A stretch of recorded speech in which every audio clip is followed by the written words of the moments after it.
We're here. I'm here. You're here. Neoncast 23. Back after a much shorter break than usually happens between episodes of this podcast. You know, it's usually like months, maybe a year. All of a sudden, we're here after, it's been like a week, something like that. Maybe a little more. Maybe I should have checked before bringing it up. But as I've said on previous episodes, I do not prepare. I hit record and I go. That's how I roll. So yeah, Neoncast 23. How's everybody doing? Got a lot of smaller things to discuss this week. Nothing really like big, major. Trying to think if there was anything beyond the many little newsy items that I wanted to cover this week, and not really, not exactly. Maybe some developments about my Twitch and stuff that I will discuss at the end, but for the most part, this isn't going to be a me-centric podcast. Obviously, you know, like, because the people who listen to this probably also watch me on Twitch or follow me on Twitter, I'll give some updates like that. But it's not going to be one of those, like, so here's what happened to me on Twitter. I figure if you're here, you already know what's going on. I don't need to, you know, like when you go to the movies. When I go to AMC theaters, which is for some reason, or whatever, like the chain I find myself most at. Before every movie, they got this like long, elaborate commercial for themselves. And every time I see it, I think to myself, like, you got me. You got me already. My ass is in the seat. I got an ice cold Coca-Cola. I got a popcorn. What are you, like, who are you trying to, like, what are you trying to convince me to do? Really weird. Anyway, news. As you can see if you're looking at the thumbnail, there's a bunch of Star Wars news and a bunch of Marvel news. D23 happened this weekend. And, yeah, like lots of footage, lots of announcements. And we can kind of dive right into it, I guess. Again, there isn't really a lot that's happening. You know what? I guess I could start with a little bit of like the Twitch and such updates. Twitch has been going pretty well. Fun, a lot of fun streams, especially Dark Souls. I've really kind of gotten into playing Dark Souls, and I really think I'm gonna transition that into some other FromSoft type games like Bloodborne, which I have. I also got a couple of really insanely generous bit donations last week, which I think are going to fund potentially a Switch, so that I can play stuff like Breath of the Wild, Mario Maker. Also, will go towards maybe some like day one release games. I'm thinking of getting Death Stranding day one and streaming it like very early. I mean, it might be bad and it might be weird, but you know, for the content, then why the hell not? Like, why the hell not be on the bleeding edge of like a game that's had a lot of hype and might be just bizarre and like throw everybody off? I mean, I'll do that. I mean, we might have to sit through like 45-minute cutscenes because it's Kojima, but whatever, we'll brave it together. And yeah, I mean that's basically it. There was not a lot of news, just a little like quick update. So yeah, I guess we'll start with Star Wars, and then we'll do Marvel. Start with the bad news. No, you know what? Actually, it's not all bad news. It's not all bad, surprisingly. A couple of things that or one thing that came out of D23. Seems pretty cool, and that's what we'll start with, I guess, so we can have like a shit sandwich. Start with the good, end with the good, and put some bad in the middle. The Mandalorian trailer is out for Disney Plus. and it looks great. And I'm such a cynic at this point about Star Wars. My expectations of Star Wars are zero. We're gonna get to Rise of Skywalker in a second and talk about my expectations or lack thereof for it.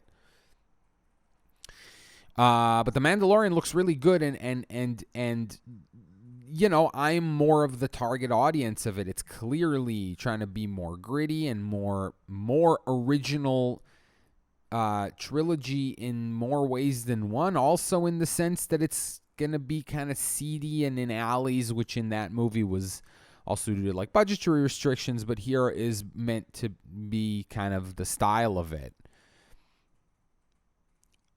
Has like interesting cast. Yeah, I don't know. It just looks like something worthwhile, which is again something that I'm not exactly in the habit of expecting from Star Wars these days.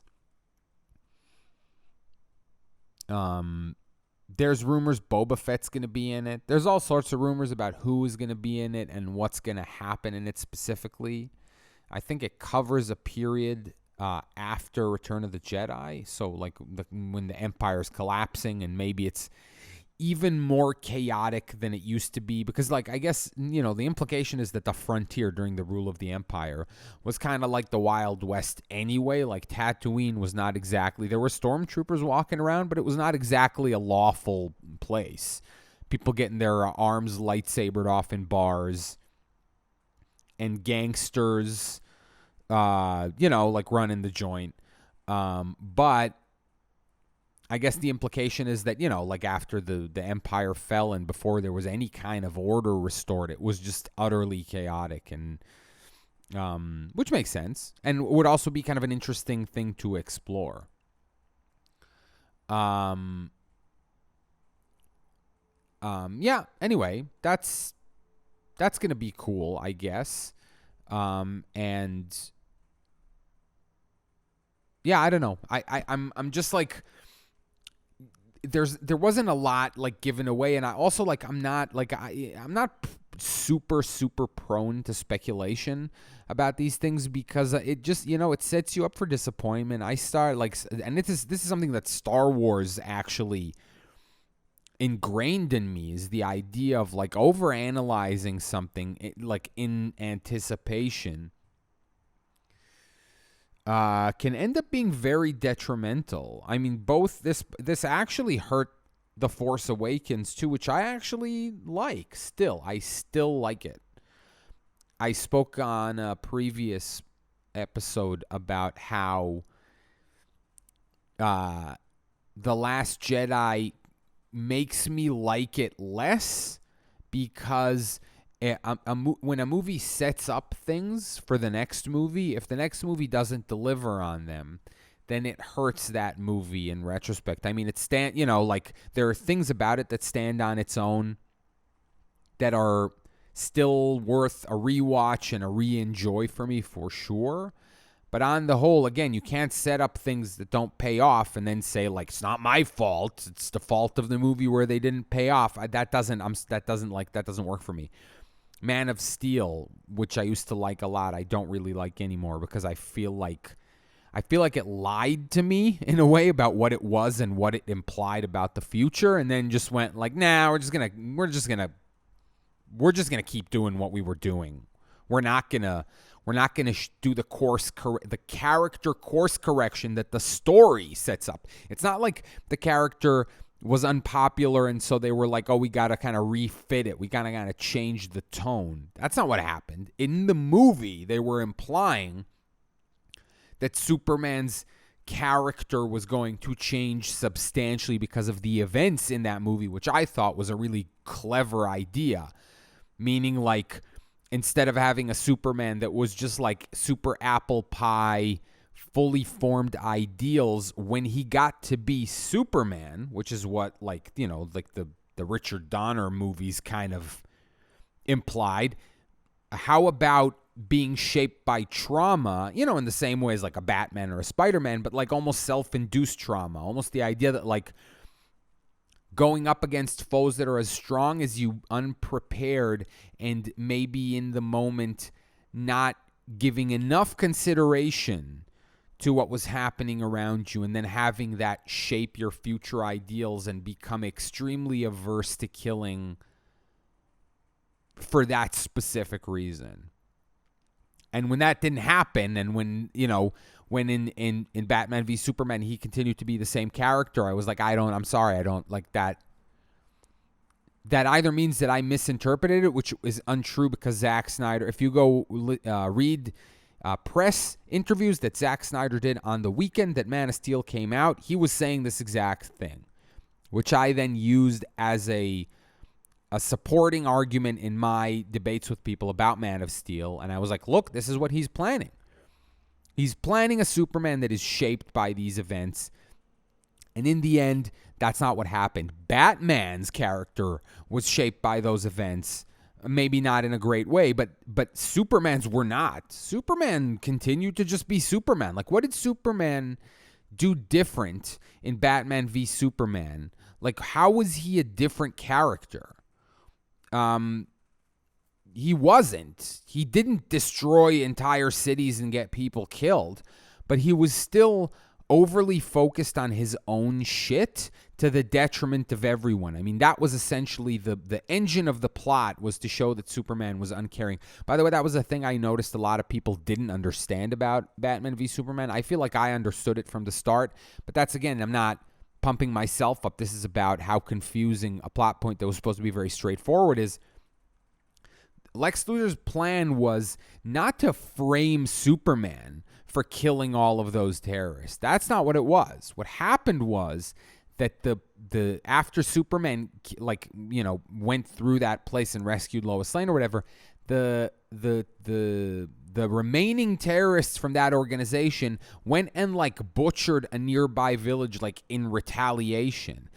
And that was the problem. The problem was Superman swept in and rescued his girlfriend and didn't give a shit that the aftermath of that was a massacre of innocent civilians. There was a whole side story that you see in the Ultimate Cut that shows that, even though I got it from the regular cut. But it was very poorly explained. Maybe because of that. Maybe because it was the intended explanation happened in the extended cut, and then when they cut it down to a whatever you call it, a cinematic cut, there was no good way to explain it without going into that refuge, that survivor's whole side story. Anyway, this was a long-winded way of saying that speculation leading up to The Force Awakens and then between The Force Awakens and The Last Jedi went a long way to souring people's attitudes about both of those movies. I think that The Last Jedi is more an active contributor in the way people feel about it than The Force Awakens. It's true that The Force Awakens is a very soft reboot that kind of mimics the original movie, but I also felt like they were in a unique position to get away with doing that in a sort of similar way to superhero movies rehashing their origin story, and actually in a way where the idea of cyclical history and things repeating themselves kind of works. And the reason it worked for me was because it had it didn't echo it exactly. It had two different protagonists in it that each had elements. It had three characters, and the division of labor between them was different than the division of labor between the three characters that we got in the original movie, Luke, Leia, and Han, and then you got Rey, Finn, and Poe. And so it's still three characters, but their role in the story is sort of divided differently. And I found that interesting, and also, it played on nostalgia, I thought, but in a good way. And yes, if you literally list all of the things that they do the same, it looks kind of lame and extremely, extremely derivative, and it was very derivative, but I also thought that it did a good job of making new things, making new characters, or, like new riffs on existing kind of Star Wars things, like the way Kylo Ren looks, the way his lightsaber works. BB-8, obviously, which was a really good sort of addition. And just like in general, it felt very Star Wars. I think that the thing that I tweeted when I walked out of it, again, in the afterglow of the fucking movie, was over and over again, it was Star Wars. Because I had grown to feel very strongly that the prequels sort of did not feel like Star Wars to me in a filmatic sense. Sure, they had a lot of Star Wars-y shit in them, but it didn't feel like Star Wars. It didn't feel like the feeling that I get when I watch scenes from the original trilogy. And yes, they remind me of watching it as a child, but when there's still a movie magic about them that I then felt in The Force Awakens. Again, because of the tactility of it compared to how fake the prequels kind of looked and felt. And so overall, I thought it was a good experience, and I still like it. Like I said, I like it a little less because of a lot of the things that were set up in it and did not pay off. And that in general, I still think is like, Disney, Lucasfilm had one job here. Their one job was to properly plan this ahead of time, because that was the biggest detriment, essentially, in both the previous trilogies. The biggest thing hobbling them was that they were not conceived as trilogies. And some of the elements, again, it produced some good moments, obviously, but some of the things that people like the least about the original trilogy are the result of that, like, for instance, the Ewoks, which, again, I don't hate because I have a nostalgic love for Return of the Jedi. But again, the less popular elements from the original trilogy are probably a lot of them the result of it not being pre-planned. There, they had an excuse. I mean, George Lucas wrote a movie, and then it was rewritten by people who actually knew what they were doing. But the point was, it was a movie. And then later, when it became a trilogy, then they kind of retconned some of the stuff, specifically making Vader a way more important character than he was, and kind of retconning him into being Anakin Skywalker. Again, that was smart.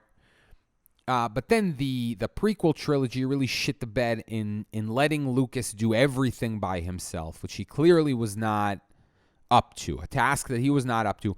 But because by then he was such a sort of venerated figure, there was no one around him to say no. I don't think anybody around there felt like they had the right to say no to a mecha god, George Lucas.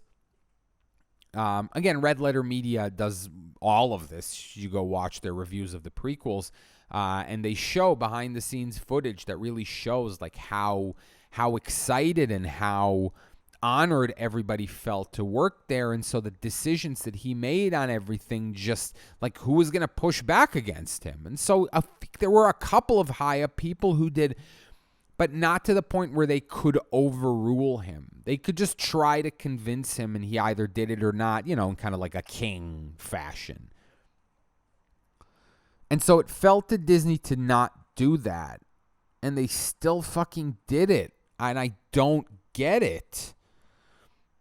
I don't get it. I mean, you know what? The only thing I can think about that would lead them to do this is specifically the idea of treating the mistakes of the past like a strategy and saying, let's see what works and run with that. My friend explained to me that that's how some Korean dramas operate, where they, in real time, like they film it so close, they shoot it so close to airtime that they're able to refit the script based on like the buzz of the previous episode.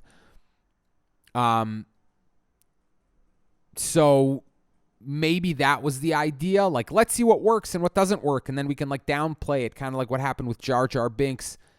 But I still think you can do that. I still think there's wiggle room to do stuff like that within a like a fully conceived 3-movie arc. Because I'm not saying write 3 definitive scripts. This isn't Lord of the Rings, where you have a definitive full set of source material that you can spec out start to finish. But, have an arc. Have an arc. Know what's going to happen. Plan a thing.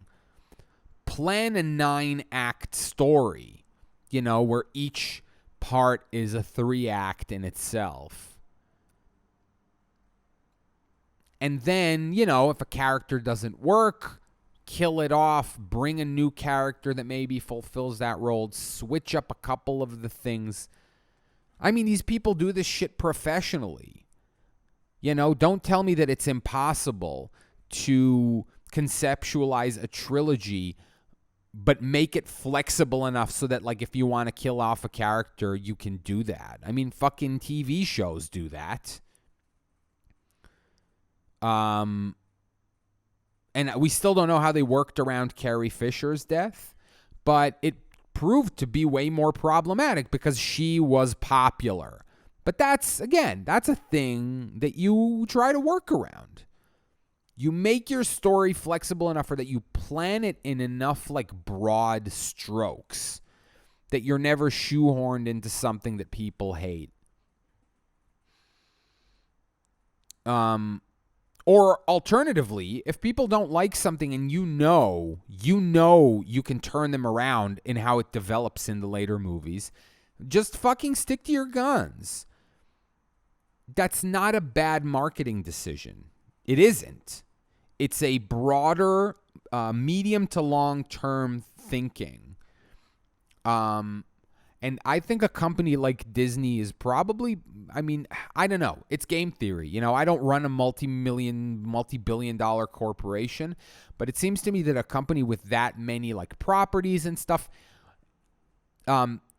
with brands like Star Wars, is better to focus on long-term gains than, like, let's squeeze the shit out of this until there's nothing left and then, like, toss it aside.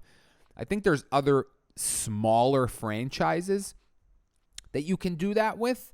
I don't think that Star Wars, I don't think that Marvel are that. And Marvel, we're going to get to the Marvel news, but Marvel is doing everything that Star Wars should be doing. Marvel is playing the long game. Marvel is not immediately jumping into doing more Avengers, and they're trying to diversify their portfolio. They're not there. It's they understand burnout, and they understand the long game. And I mean, the long game here for them paid off like nothing has ever paid off before. And made movies like Thor: The Dark World worth watching now. People who love Endgame watched Endgame and liked it and had not seen Thor: The Dark World. I guarantee they went back to watch Thor: The Dark World. And I guarantee that future MCU box sets like this, like, people are going to like the completionist aspect of it because of how well everything ends up tying together.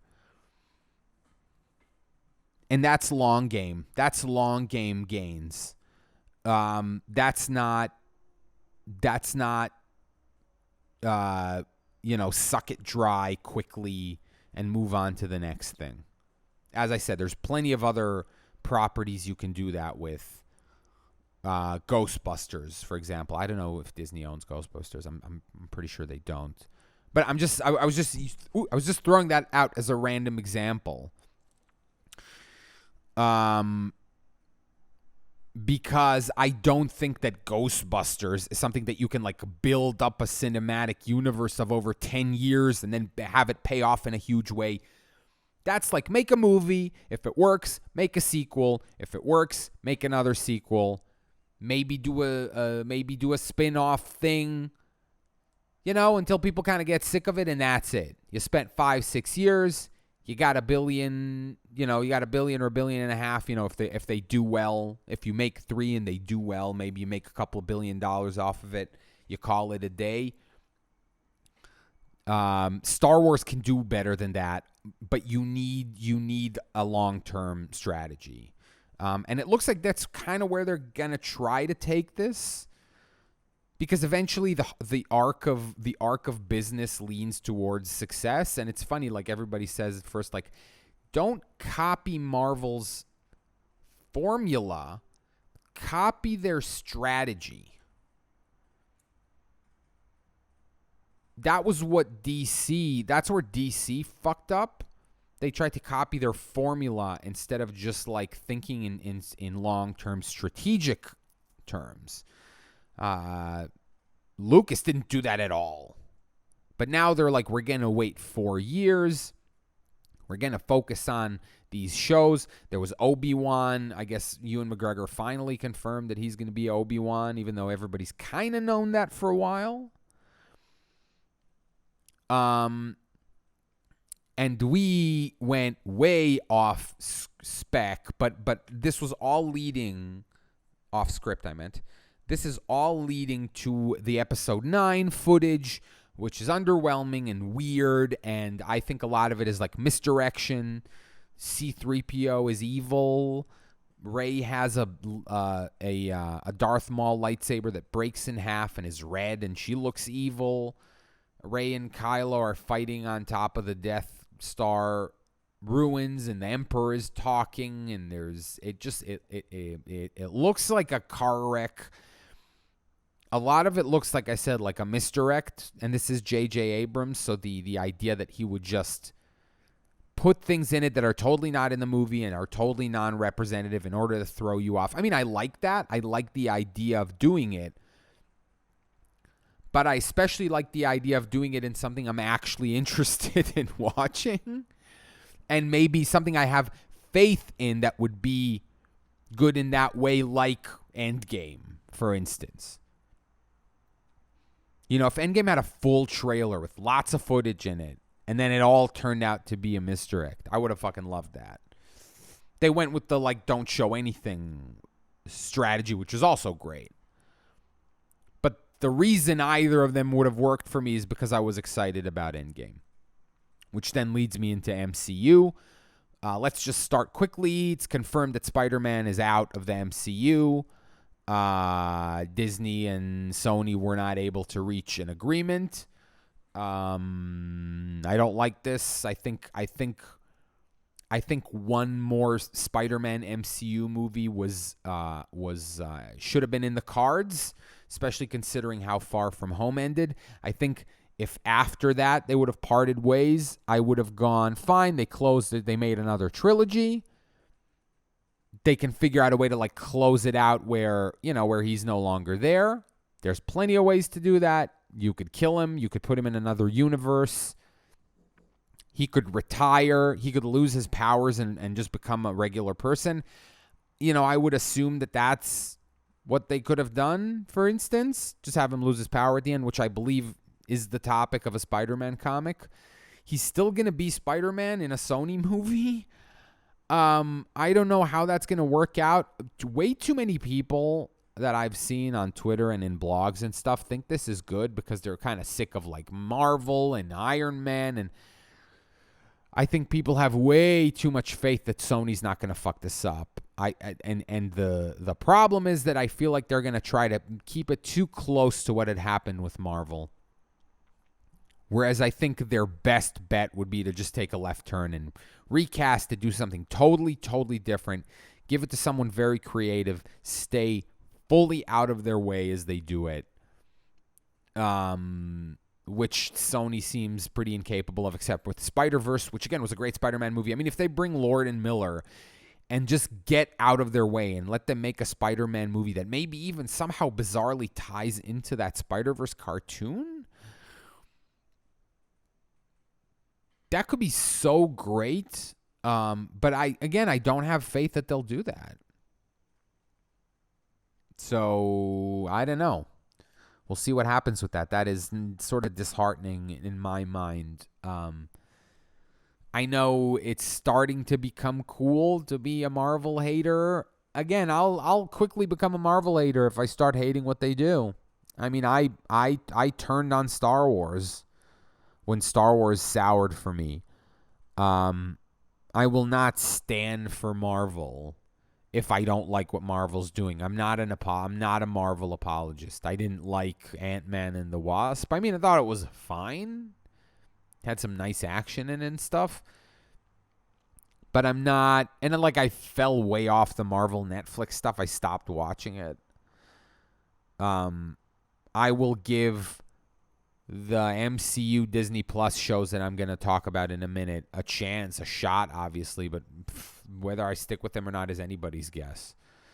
And so, yeah, they announced a bunch of stuff. I mean, we already knew about the Falcon and the Winter Soldier show. Emily Van Camp is back as Agent Carter, or Sharon Carter. WandaVision with Paul Bettany and Elizabeth Olsen.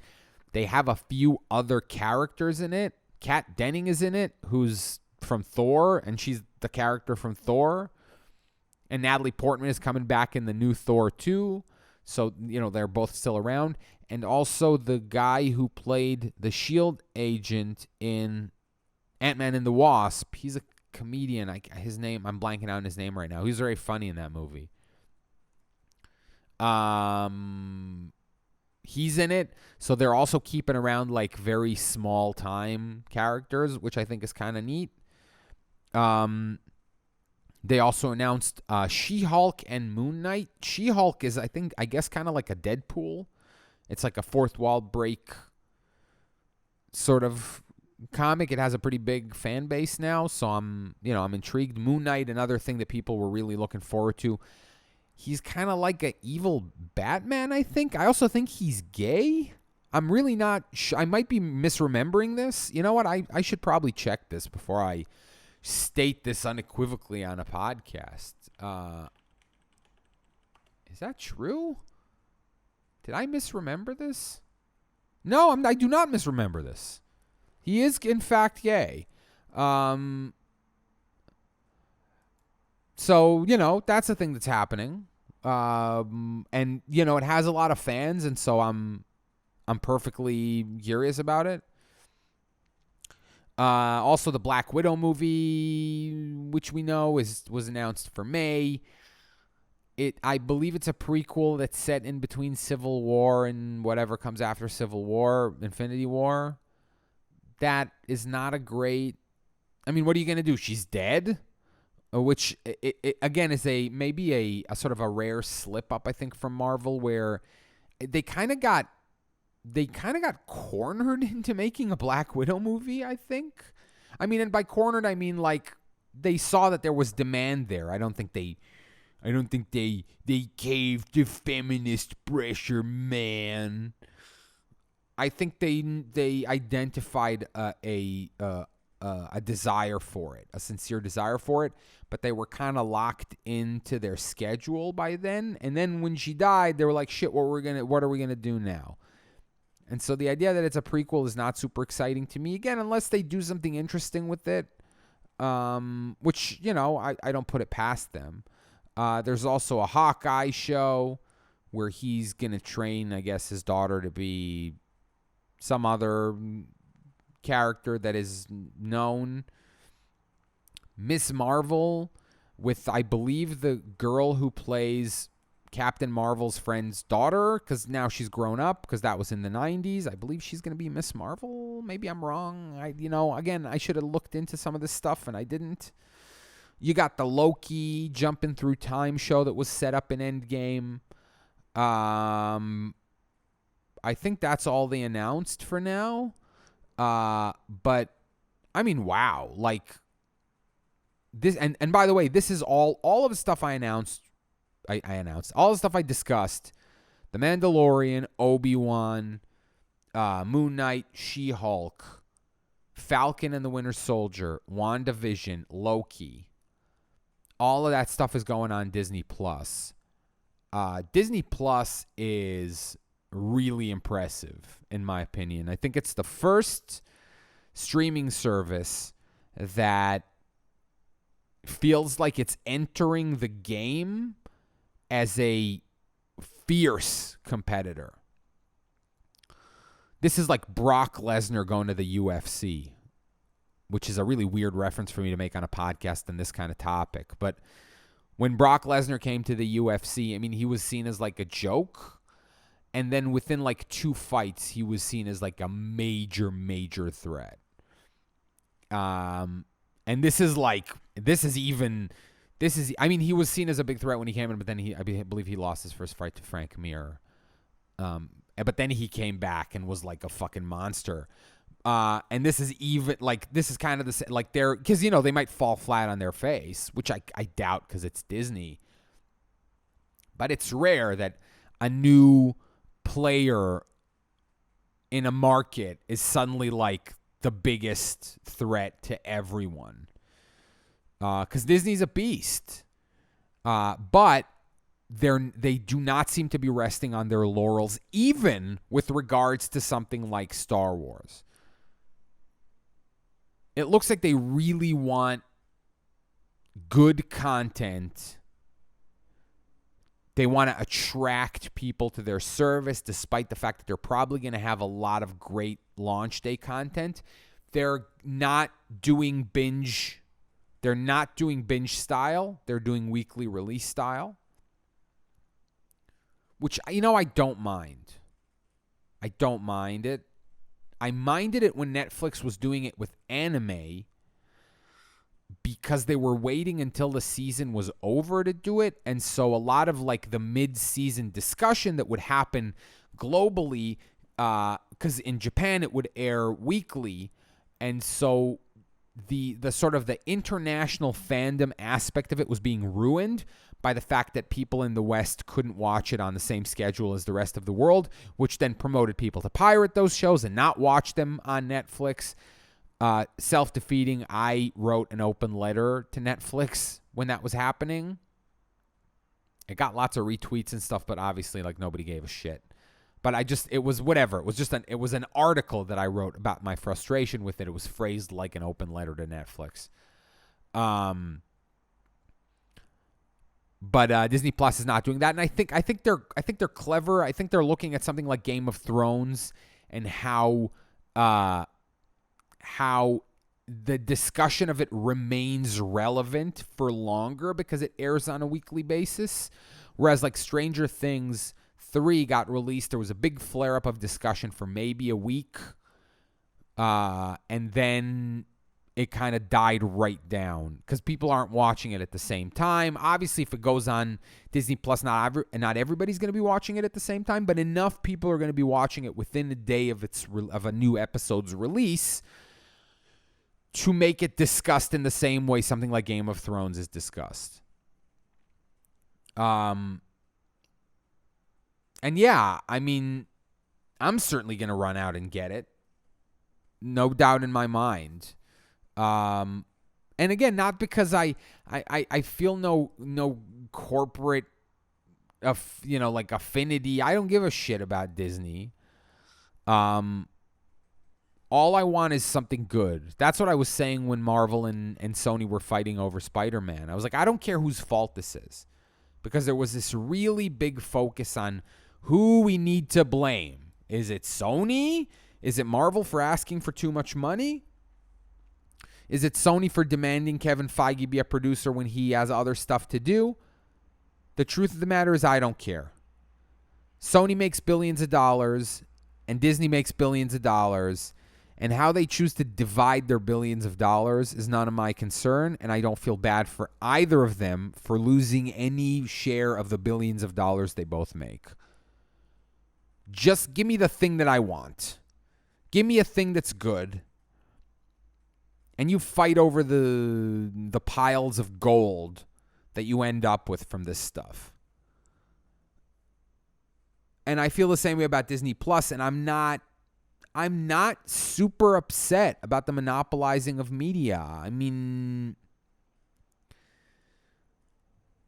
I still don't get exactly why it's bad. That's not true. I do understand the negative aspects of it. And I like a lot of indie products. I watch indie movies. And I understand the value of competition and of variety. But right now, I feel like Disney's doing a good job in many ways and in a lot of places, and it's not operating like a monolith. Like I said, Star Wars and Marvel are both under the Disney umbrella, and one of them is doing a really great job of putting out a quality media and in a right sort of strategic thinking, and one of them isn't. There isn't a mastermind Disney committee that's just doing all of this stuff. And it's not all coming out as this samey pap. It just isn't. It's very corporatized and it's very slick and shiny and mass appeal, and I get it. And I get that Jay Bauman doesn't like that, and I get that a lot of other like people who are more indie related and like burned out on big blockbuster type movies don't like it. But the quality of that kind of stuff that we get now is unparalleled. And by that I mean like the big popcorn, mass appeal product movies now are better quality than they've ever been. That's undeniable. And a lot of them actually manage to do stuff that's like legitimately good. And is it ever going to be good as like some auteur? Is it ever going to be good like Once Upon a Time in Hollywood, or like, I don't know what, like a Nicholas Winding Refn movie, or a, I don't know. It's not the same thing. You know, like a book of poetry and a pulpy science fiction novel, comparing one to the other makes little sense to me. Because while both of them are books, both of them are things bound with pages and words written in them in a series, they don't occupy the same space in like the mediascape. And so, yeah, like some artsy movie that focuses on like the artistic aspect of filmmaking and a distinct, unique artistic voice, and a superhero movie are just not the same thing. And so I think each should excel in its own field. And like I said, I think that the type of big action-y, popcorn-y movies that we get now is better than ever. There's still lots of garbage, obviously. But there's enough stuff that's great that I think it's really hard. It's really hard for me to be cynical about it right now. And, people are like, oh, there's no new ideas, blah, blah, blah, blah. But then I go watch original movies all the time. And those movies never do well. I watched Midsummer, and I went and I watched Hereditary, and I watched Once Upon a Time in Hollywood. That did better, and I take the time to watch indie movies when they go out on streaming services. I show my support to stuff like that. But stuff like that doesn't do well.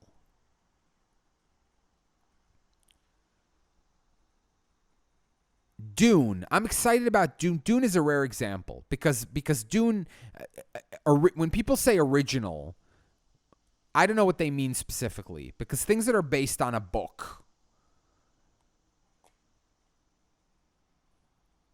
a lot of movies that are like considered original franchises are based on books. Gone with the Wind is based on a book. So do people say that Gone with the Wind is like an unoriginal movie because it's a remake, or does it get excused because fewer things back then were based on other things? Does a movie need to be based on nothing but a script that somebody conceived out of nowhere in order to count as an original franchise? Because I would consider, here's what I would say. I would consider Lord of the Rings to be an original movie franchise. It's not an original property. It is an adapted property. It's an adapted screenplay. But it is something that isn't based on a thing that had existed in the movie genre before. There was a Lord of the Rings animated movie in like 1977 or something like that.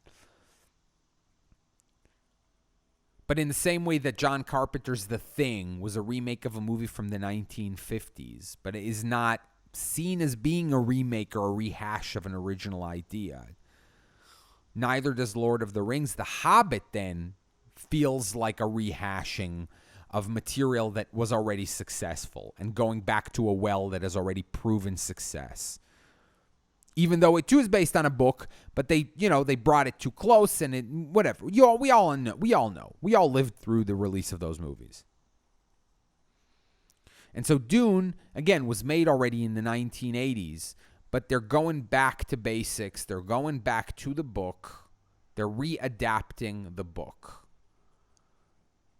And that was also The Thing. The Thing and The Thing from Another World, which was the 1955 movie, were both based on a short story, I believe, called Who Goes There? Halt, Who Goes There? Or Who Goes There? And so I feel like a second adaptation of a novel that's made like decades later, like, again, I don't consider that the same thing as making, like, even Blade Runner 2049, which I talk about incessantly and I love dearly, is definitely a rehash. It's definitely a trying to capitalize on something that's popular.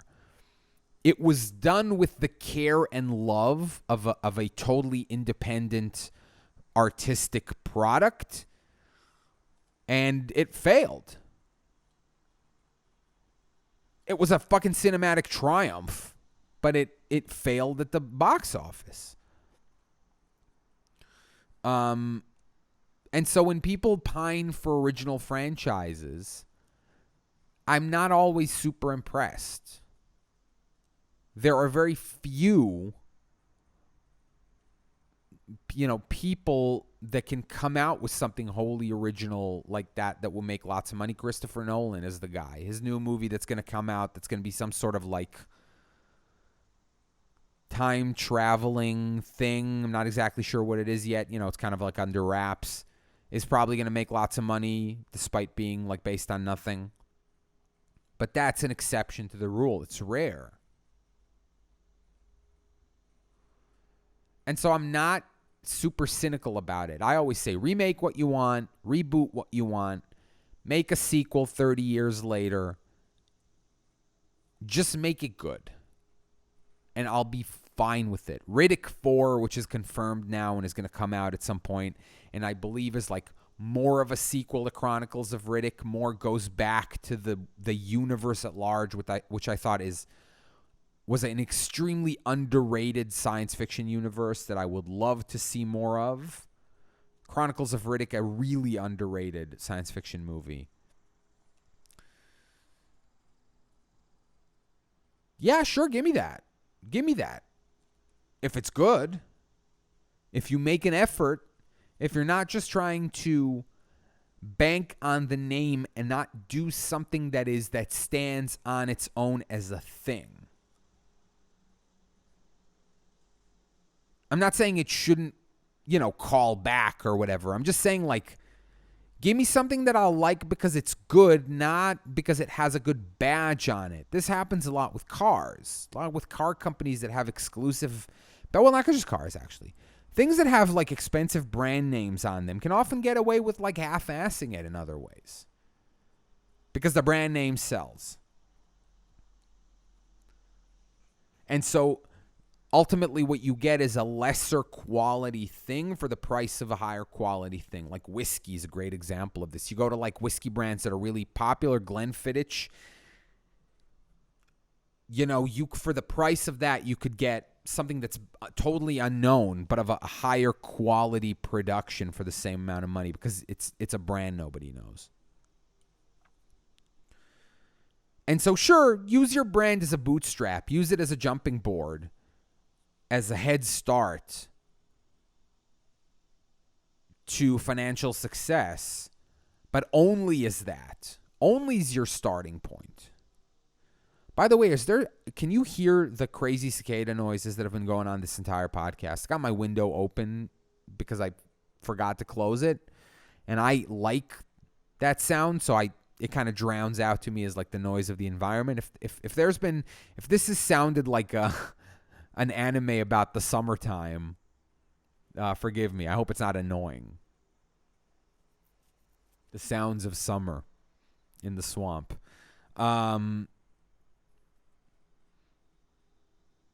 Don't rest on your laurels. You can use that stuff for your advantage. Blade Runner 2049 used the badge Blade Runner to its advantage, but did something that was wholly great. Mad Max Fury Road, another example of something that is essentially like was probably funded in large part because of the callback badge, because of the name. But nobody used that as an excuse to half-ass Fury Road. On the contrary, they were like, we're going to take people's like 30-year expectations from the Road Warrior, which isn't even that impressive. It's just iconic. And let's blow their brains. Let's blow their 21st century brains with it. And both of those movies are good examples of that, of bringing a franchise. Like when I watched 2049, I felt about it like I think people felt about the original when they watched it in the early 80s. It was this sort of awe-inspiring visual sensorium. And I also think 2049 sort of has a better plot, has a better protagonist, and it has a more interesting plot that moves more and has more things happen in them.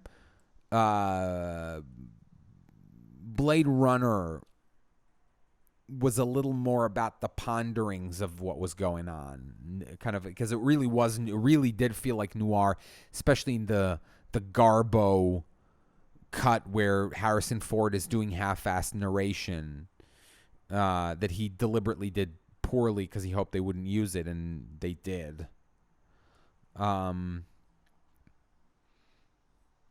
But both of those movies, Fury Road and 2049, are I think the easiest examples of me to pull out of somebody saying, let's take this name that people know, make money off of it, and somebody saying, okay, but let's also make people love it. And boy, did both of those succeed, and one of them also was very successful. And on that note, I think I'm going to start winding down. I just kind of bounced around a little at the end there, but I feel like that's my style. I feel like I do that a lot, and I feel like I think I'm at my best when I'm doing that. When my brain goes to something that I feel like I can talk about. I notice the minutes kind of tick by when I do that. When I'm counting down a list, or when I'm like trying to force myself to talk about a topic, sometimes I just feel like I run empty. But this was all kind of semi-related. This was all about the idea of like Disney. I mean, this was a very Disney-centric episode. But it boils down to be good about it. Give me good media, and everything else is just a distraction. This modern world, we're so involved in the process of everything, whereas like 30 years ago, you'd maybe read about it in a magazine. You'd read an article about production in a magazine. We're all so inside the process now. Who's working for who and who decides what. And then you had the Sony leaks where you got these really revealing inside looks at the actual process. Took a lot of the magic away and the mystery away, but it creates this cynicism about the process. But like I said, to me, that's all a distraction. Because at the end of the day, your role in this machine, the cog that you are in this engine, is the fuel. We're the fuel for the engine of entertainment, right? We give it the money that it needs to live. We're its oxygen supply. And I don't mind playing that part as long as I get my end of the deal, which is give me something that I don't mind spending my money on, or that I feel like I got my money's worth. You know, if I spend $15 or whatever for a couple of hours, 2 or 3 hours of entertainment, just give me those 2 or 3 hours of entertainment, and I will walk out of there with the knowledge that I will gladly pay you $20 again for another 2 or 3 hours of entertainment in the future. And that is there is a cynicism to that as well, I guess, but more of a fun cynicism. The fact that I'm a cynic doesn't mean I shouldn't be able to go clap with glee at Endgame because of all the crap that I really wanted to see and got to see. Like, why not? Because I firmly believe that if I go see something that's shit, I will know and feel like it's shit. I walked out of Ghost in the Shell and said on my way out that it was awful. I have an uncle that makes, or he hasn't done that in a few years, but he used to make fun of me for being a demographic because I went to all of these movies. But I said to him, I don't love the vast majority of them. I mean, I go see them, but I see like the first one of all of them. It's interesting. Like I don't keep a running tally of the movies that I watch, but it's actually pretty rare for me to go watch a sequel of a movie that I didn't love. I mean, really rare. I think I watched Iron Man 2 in the theater, but not Iron Man 3. I think I watched... I watched Thor, and then I didn't watch Thor the Dark World. I did watch Ragnarok because, because we knew it was going to be good. But I'm not running to see every movie in the genre because that's the thing. I'm going to go see things that I at least have some expectation to enjoy. Although I am going to see episode 9, but I'm invested in the car wreck. Like I gotta know what they did. Morbid curiosity more than anything. I don't think I've ever been as morbidly curious about a movie as I am this. Like I'm almost as curious to see what happens here as I was in Endgame, but for just an entirely different set of reasons. And on that note, I'm going to end. Thank you very much for episode 23. Another episode in short succession. I'm hoping to, again, like I said, I'm hoping to do these more regularly now that I got some patrons, I got some subs, like people are showing interest in that. That is a motivator, and also you deserve it. Like you're paying for stuff. You should get stuff.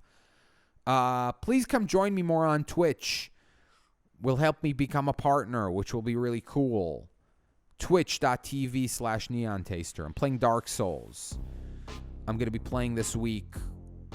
I don't want to say dates and days because this will be outdated in 4 days if I say that. But I try to stream multiple times in a week. It doesn't always work out, but I try to do both weeknights and then maybe daytime streams on a Saturday or a Sunday. It depends on what I'm doing that weekend. This is going to be a long Labor Day weekend coming up. I just said I wasn't going to discuss dates, but next weekend is Labor Day weekend, and I might do streams then because it's a long weekend. Patreon.com/Neontaster. Thank you to all my patrons. The low to high tier, you get early access to this podcast. You get it a day before everybody else. I still haven't talked to you about opting out of being mentioned. I want to start that next podcast, hopefully. So thank you. Thank you for listening to episode 23. You've been on the Neoncast. Thank you for listening if you have been listening. And if not, then why am I talking to you?